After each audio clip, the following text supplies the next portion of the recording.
we're going to discuss about the polytropic process. This is a process where P, V to the n being the polytropic constant, is going to be a constant.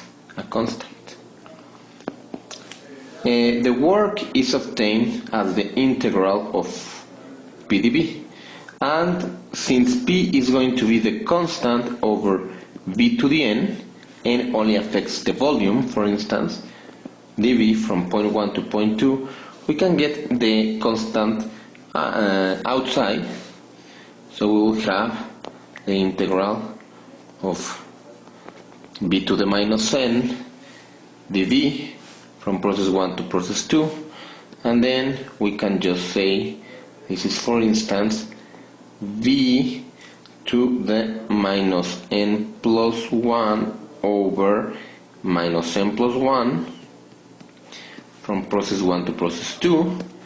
The constant C is once again PV to the n, V to the minus n plus 1 over, let's put it like 1 minus n, and this is going to be, for instance, well, evaluated of course from process 1 to process 2, and this is going to be equal to PV over 1 minus n from process 1 to process 2. So in a polytropic process, the work is going to be equal to P2V2 minus P1V1 over 1 minus n.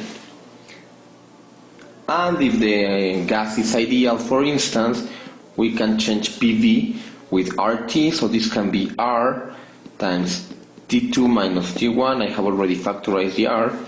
1 minus n, this is for an ideal gas, right? An ideal gas. But this is a more general way of the work for a polytropic process. And of course, the first law, Q minus W equals delta U. Remember that the work is this expression in the polytropic, and remember that delta U is always the integral of CV delta T. We multiply times mass, so this is called the polytropic process. Actually, sorry, this is dT from temperature 1 to temperature 2. And there is a very special process which we call the isentropic process. We're going to talk about the isentropic process later on, but in this case the heat is zero.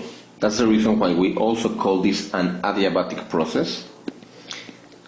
It's also called an adiabatic process. We're going to refer to it as isentropic, and in this case PV to a constant K is going to be constant, so P1 V1 to the K equals P2 V2 to the K, and such that the work is going to be equal to P2 V2 minus P1 V1 over 1 minus K. The only difference in this case is that the polytropic constant N is a constant which we call K, and the K is the ratio between Cp, which is the heat capacity at constant pressure, over Cv, which is the heat capacity at constant volume, and this K is reported in tables. It depends more or less in temperature. I mean, take into consideration that, for instance, air, carbon monoxide, carbon dioxide, don't take into account right now. Carbon monoxide, hydrogen, nitrogen, oxygen, all of them take into consideration that they have two atoms. I mean, air is a mixture, but it has components that have two atoms, and K, which is Cp over Cv, almost at every temperature, almost, is more or less, K is more or less 1.4, you can see that, 1.4. In the CO2 it does not happen, it's more or less 1.3, but it changes more, but these are more or less 1.4 at, and this is for the atomic, but you can read it for instance in the table, right?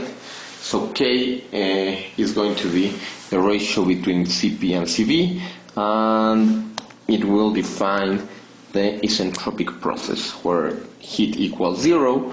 So in this case, the first law is going to state that minus work equals change in internal energy.